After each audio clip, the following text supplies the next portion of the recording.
O que fez o criminoso mais perigoso da história? Até onde a vingança, o desejo por dinheiro e a fama podem levar uma pessoa? E como são mantidos os criminosos mais implacáveis do mundo? Assista esse episódio para descobrir. Vamos nessa. Em 2006, Pedro Alonso Lopes foi listado no livro de recordes mundiais do Guinness como o criminoso mais perigoso da história. O homem, como ele mesmo admite, matou mais de 300 pessoas em 3 países. Pedro Alonso Lopes nasceu em 1948 em uma família muito disfuncional. O menino tinha 12 irmãos e irmãs, mas apenas sua mãe os criava. A infância de Pedro, como ele mesmo admite, foi terrível. Quando sua mãe o expulsou de casa, ele foi quase imediatamente sequestrado por um maníaco. Quando Lopes conseguiu escapar, ele foi levado por um casal americano mais velho. Pedro então começou a frequentar uma escola para órfãos, mas foi lá aos 12 anos que voltou a ser vítima de abusos brutais. Pedro passou os 6 anos seguintes de sua vida pedindo esmolas, cometendo pequenos furtos e roubando carros. Ao chegar à idade adulta, Pedro encontrou o maníaco que o havia mantido refém quando criança e se vingou brutalmente. Um tribunal pós-assassinato considerou o relacionamento anterior do agressor com a vítima um fator atenuante, e Lopes foi mandado para uma prisão por 8 anos. Após sua libertação, Pedro mudou-se para o Peru, onde continuou sua caçada brutal. Mais tarde, ele disse à polícia que em 1978 tinha cerca de 100 vítimas em sua lista.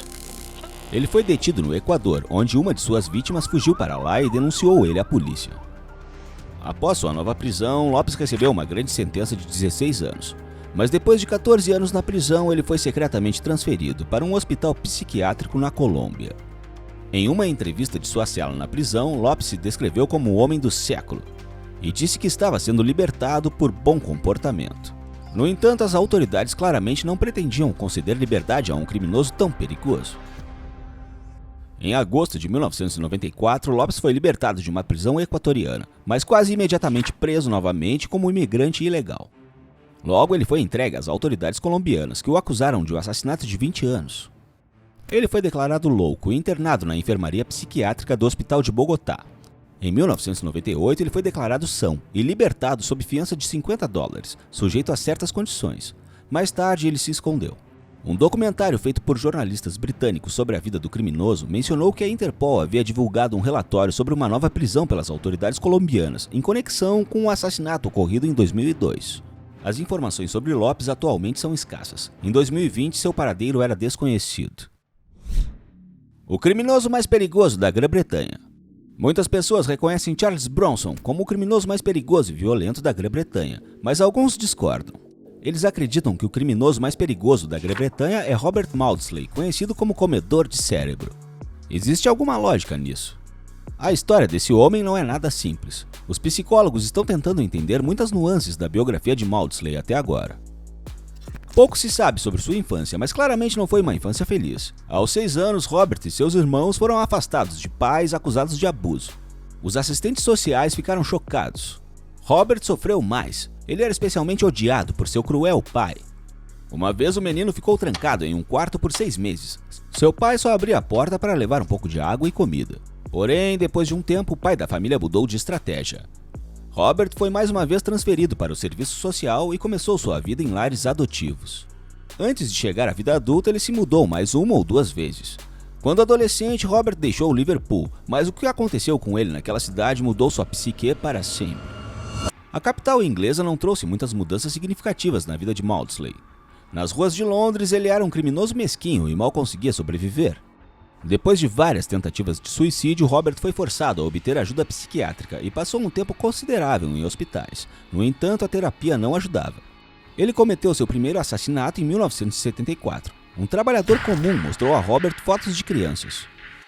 A história do abuso dessas crianças lembrou Robert de sua própria infância e tornou-se um gatilho para a agressão. Pouco depois do crime, Robert foi preso e condenado à prisão perpétua. Ao mesmo tempo, o próprio homem estava convencido de que havia feito a coisa certa e que a sociedade deveria agradecê-lo por ter se livrado de monstros. Robert foi colocado no hospital Broadmoor, onde muitos criminosos famosos cumpriram suas penas. Foi aqui, em 1977, que ele cometeu outro assassinato. Mais uma vez, o motivo acabou sendo um ódio pessoal contra pessoas que faziam mal a crianças. Foi um desses criminosos que virou a nova vítima de Maudsley.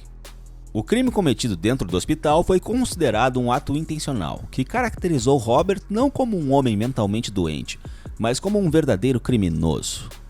Após o assassinato, foi tomada a decisão de transferi-lo para outra instalação, a prisão de Wakefield. Robert não gostava da prisão. Ele afirmou repetidamente que queria voltar para o hospital Broadmoor. Uma noite em 1978, Maudsley cometeu mais 2 assassinatos, após os quais ele se rendeu aos guardas da prisão. Após esses eventos, ele foi considerado perigoso demais para ser mantido com outros criminosos, e foi colocado em confinamento solitário, onde permanece até hoje. Na maioria dos casos, os criminosos reconhecidos como mais perigosos do mundo cometeram coisas terríveis. No entanto, entre as celebridades dos relatórios policiais estão aquelas que não derramaram nenhuma gota de sangue. Fique ligado para aprender mais sobre os infratores da lei mais incomuns, misteriosos e hábeis do mundo. Jesse James. Jesse James é um dos criminosos americanos mais famosos. Muitas pessoas gostaram dele, mas por quê? O fato é que Jesse James era frequentemente retratado como o verdadeiro Robin Hood do Velho Oeste americano nas obras de ficção da época. James e seus cúmplices se envolveram em roubos, atacando bancos federais do norte e trens das empresas federais, enviando todo o dinheiro roubado para os pobres. Essa seletividade se devia ao fato de que James era um fiel confederado e cometeu a maioria de seus crimes em retaliação pela derrota dos Estados do Sul na Guerra Civil. Porém, há outro ponto de vista no país. Muitos acreditam que as façanhas de Jesse James, embelezadas por jornalistas, foram apenas gangsterismo. De uma forma ou de outra, a vida de James terminou cedo, aos 34 anos. O bandido foi morto por seu próprio cúmplice, que esperava receber uma recompensa do governo, prometida pela cabeça do lendário ladrão. Jean-Bernard Lausneau.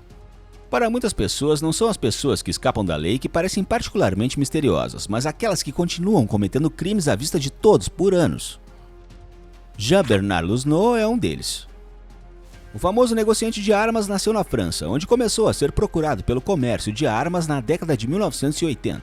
Lausneau conseguiu escapar da justiça, mas reapareceu na Flórida, onde continuou a fazer negócios sem deixar sua luxuosa vila. Surpreendentemente, Lausneau não se escondeu de ninguém na América.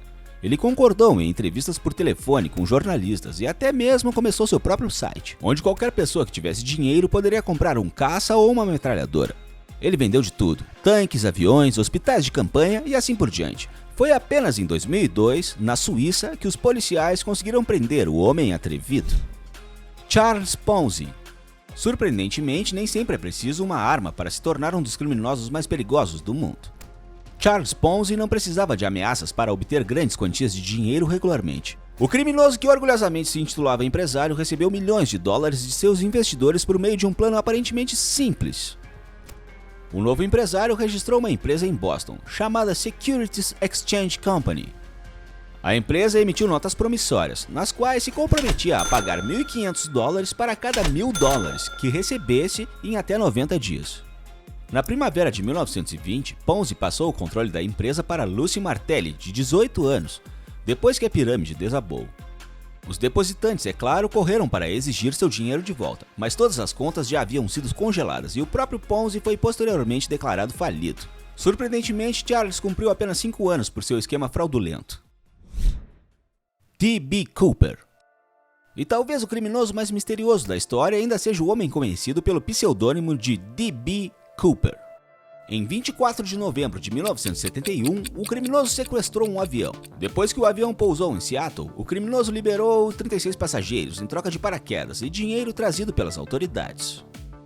No entanto, ele tomou os membros da tripulação como reféns e ordenou que voassem para a cidade do México. Por volta das 20 horas, o criminoso abriu a porta traseira do avião e saltou. Apesar de uma longa investigação, o FBI não foi capaz de identificar o sequestrador, nem descobrir o que aconteceu com ele em seguida. O crime de Dan Cooper continua sendo a única pirataria aérea não resolvida na história da aviação comercial. Isso é tudo, pessoal. O que você acha que aconteceu com Dan Cooper? Diz pra mim nos comentários. Obrigado por assistir e até a próxima.